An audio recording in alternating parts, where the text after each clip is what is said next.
Literally every time you tag me on something, first question is like, are you, they don't ask any other question. Are you Persian? I've done 25. 25,000 in one day. You have a very unique Facebook ad strategy that we talked about on Instagram Live that one time. You told me you were born in Dubai? No, Iran. Iran? Yeah. Well, when if it doesn't work, boom, it already Exactly. Once you have doubt, that's the moment you already failed. My philosophy is I want to attract my network with my accomplishments displayed online. Yeah, like putting into any other business into your online business.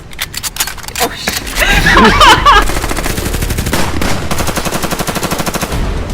Hey everybody, what's going on? Scott Hilse here with you today. I got the NAZERATI pulled up in the Maserati. Not a lot of girls dropship like her. I don't even know one woman who dropships like you, in fact. She put some major numbers up, big time. I've done 25. 25,000 in one day. More men are in the tech industry than women, for sure. 100%. But she proves that it doesn't really matter. Like, it doesn't really matter. The screen doesn't discriminate. That brings me to my first question. Let me loop it all the way back to the beginning.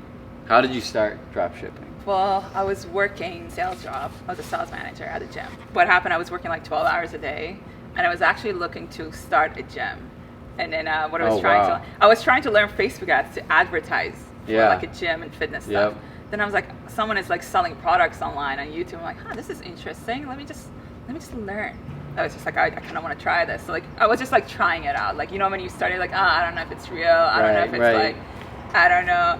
But then at some point I was like, no, I really want to make this work. Right. So then I started like testing products and stuff. And you remember your first product? Yes. What was it? Was it a charcoal face mask or a fidget spinner? No. It was do you remember those golf trainer, the yellow golf trainers? Everybody was scaling that. No? Like it's like a little plastic thing that it's supposed to train you to like I don't even know. I didn't know what I was doing. You know, when you're getting sales, you're like, the first time you don't know what you're doing. Right. I don't know. I think I made like 10,000 out of that one. And was this the point where you're like, I can do this full time? Oh yeah. Like, when did you transition from the gym to this full time? Well, I mean, I had money saved up. I knew I was gonna quit. I was like, I'm just not doing this. Yeah. Like, I'm over it. Because I was making alright money, you know, like at the time, and I was like, you know what, whatever. Even if it takes, I have like 6 months save up. If it doesn't work out, I can always go back to work. And was this in Los Angeles? No, yes. Okay. That was there. Which gym? LA Fitness. LA Fitness, classic. Dropshipping is like a universal cool. language. It is. In a lot of ways. Like Facebook ads in general is like a universal language. So weird. Isn't it funny you meet someone, they're like, I'm from London, I'm running Facebook ads. Or something like that. And I'm like, damn, that's so cool. Yeah. We're doing the same thing, but you're like all over. You got the golf trainer. Yes. You said, fuck LA Fitness in Santa Monica location. Yeah. And then where did you do right from there? Like, what was your plan of action? I honestly, like I said, like I had 6 months to figure it out. I was like, I even told my parents too. I'm like, yo, like I already have money saved up. I have saved 6 months. If it doesn't work out, I'm gonna go back to work. Yeah. I was like, even if it doesn't work out with this, there's a billion other things that I can do. You know? Oh yeah. It's kind of like, if you want it so badly, you would make it happen. Yeah. You know what I'm saying? Anything. Like, I don't think there's one thing that you would put your mind into that if you really, really wanted anything, you could actually do it. As long as you don't think, well, what if it doesn't work? Because boom, you just lost right there. Yes, you can't. Well, what if it doesn't work? Boom, it already. Exactly. Once you have doubt, that's the moment you already failed. Because people, they look for the out as soon as possible. They look for the out. That's why with these DMs, it's like, oh, well, he didn't respond to my DM. Yeah. How am I supposed to know how to do this? Yeah. Obviously, I can't do it. 100%. There's a certain type of person who does that, and a certain type of person who's like, well, let me Google the answer. Well, let me search the Facebook groups and all that. They figure it out no matter what. I mean, think about it.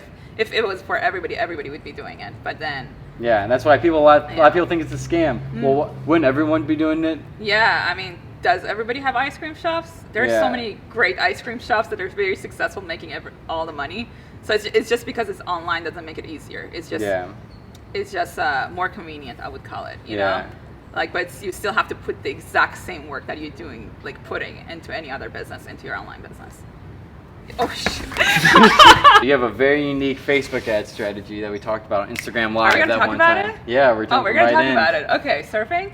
Surfing. Well, I learned that. Yeah, I learned that from Timber. It's like if you already have a winning product that it's profitable. So let's say you have a winning product been running for a couple of days, it's profitable, you're making money, you know it's good to go, right? Because not every product can be scaled. So if like a product is looking good, what you gotta do, basically you gotta go see how much it's usually costing you to get one purchase.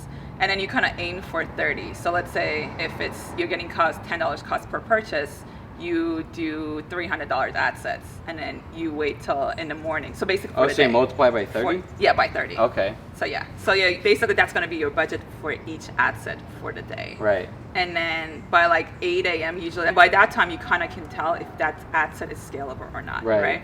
So let's say you have to have like at least 8 to 10 sales to be able to double the budget at 8.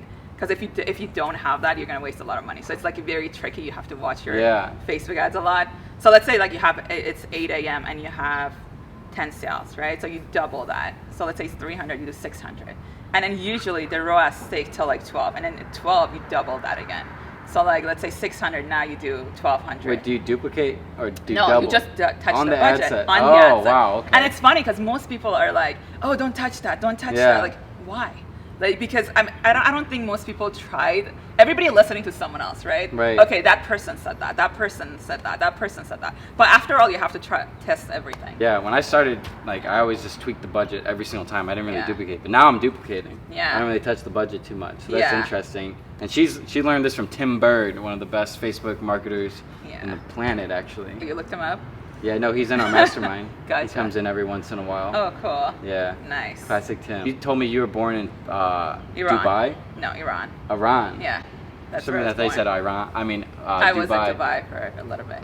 That's right. I live in different countries. I live in London for a little bit too. And then how'd you get here? I moved back and forth a couple of times, but then I moved here like completely after I finished London, like when I was 17, 18. And you moved to LA, right? Not San Diego? To LA. No, San Diego, I just moved there. So how many stores have you had? In the beginning, I was working with 2, but like one was testing, one scaling. Right. But now, I don't know if you know this. So have you seen that Facebook page now started rating you and whatever, that like rates your store and rates your like they message the customers? Yeah. So that thing. So if you get like, let's say for example, like 3 people even like leave bad reviews or whatever, they flag you the page, and apparently it affects your store too.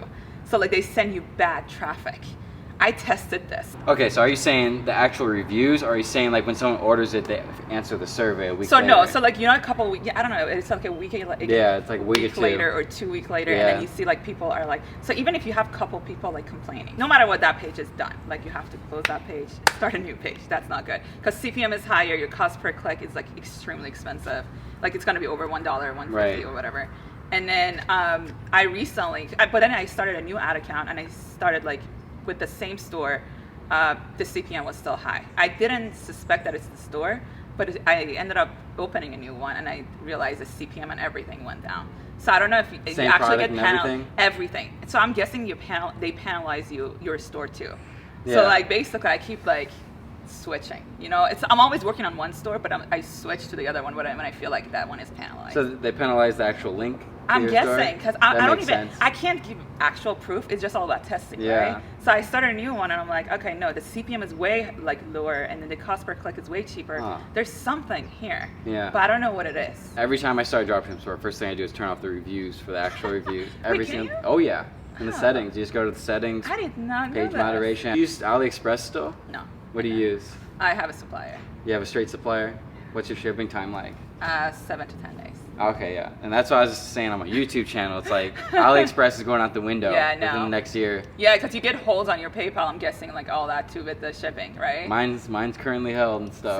So that's what happens if you like keep using AliExpress. Yeah. That's what's going to happen. But then when you start working with the supplier, they usually update the tracking the night of the order. So like every day that you order, so like you don't get any holds, you don't get any problems. Where do you see the future of dropshipping with this? Because originally I thought it'd be holding inventory, and obviously you're not holding inventory, right? Yeah. And why aren't you doing that, for one? Why would you? Because that's not dropshipping anymore. Exactly. Right. I feel the same, and you got to pay inventory taxes. Yeah. And you got to pay warehouse fees. I mean, I think later on when you get into brand, like right now I'm trying to like private brand a product. Dropshipping is the best way that if you get into learning about Facebook ads, learning about private branding, if you later want to private brand something, learning about building stores, because like everybody's like, oh my god, dropshipping. I'm like, dropshipping is great to get started with, at least for a year or two, and that's I think why so many people start with private branding and they fail in the beginning, because they don't know what they're doing. They don't know what Facebook ads are, and they spend so much money on private branding because you have to label it, you have to get inventory, you have to get everything, and then they fail mostly. But I mean, I think dropshipping is a great way to get into like bigger things and approve the product first. 100%, yeah. That's where I see the future of dropshipping personally going, like the sourcing, sourcing and finding your own personal supplier. Yeah. Not the 100%. AliExpress anymore. I mean, it changes all the time. People have been dropshipping since, I don't know, forever, before we were born probably, but it was different.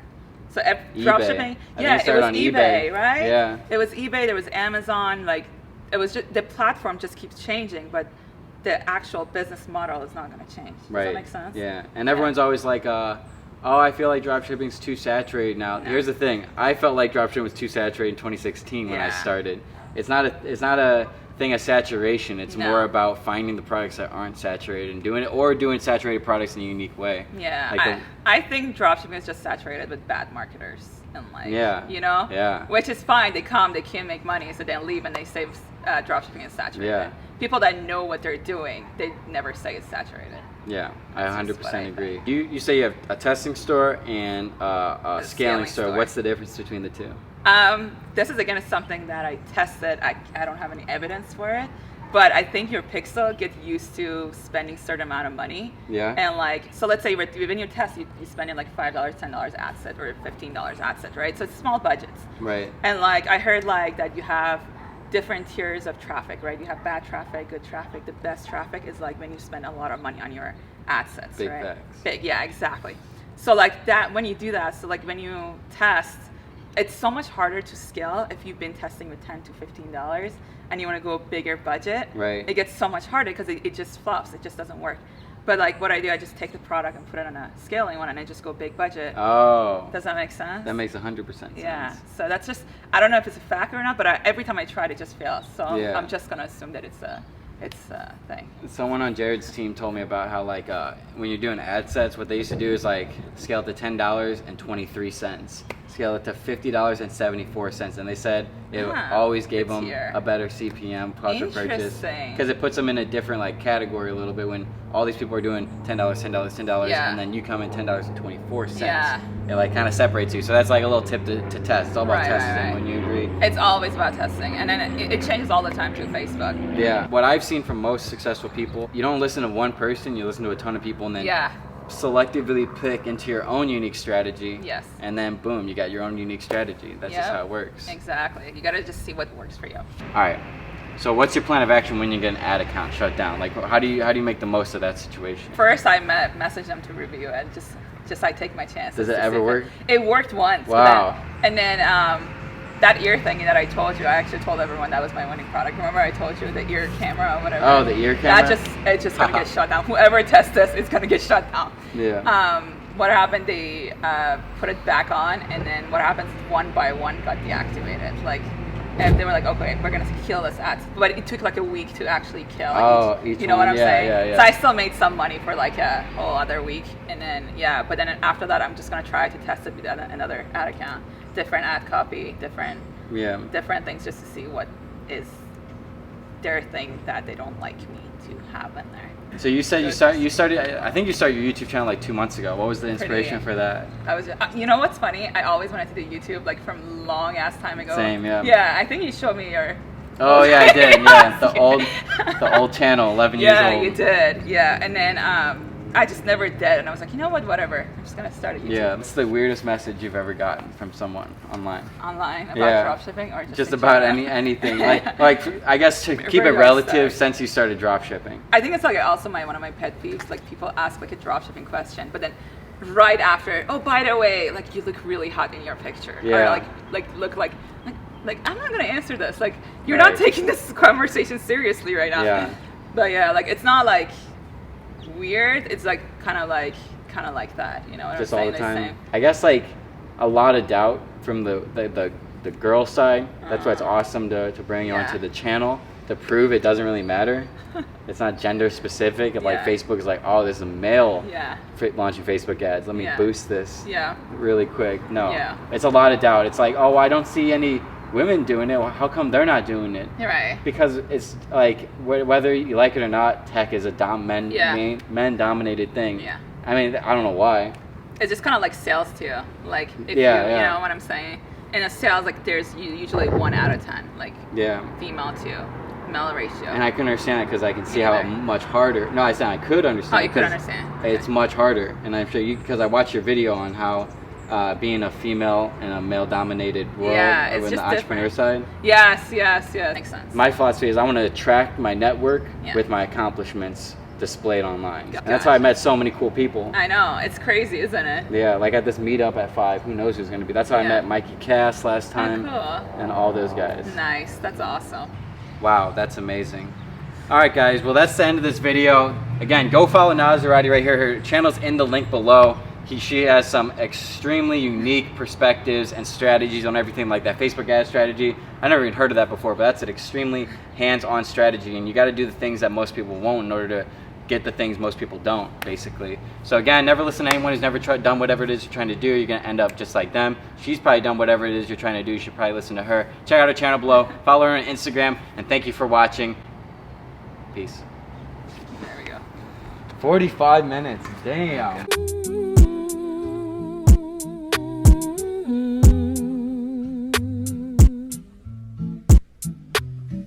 Mm-hmm.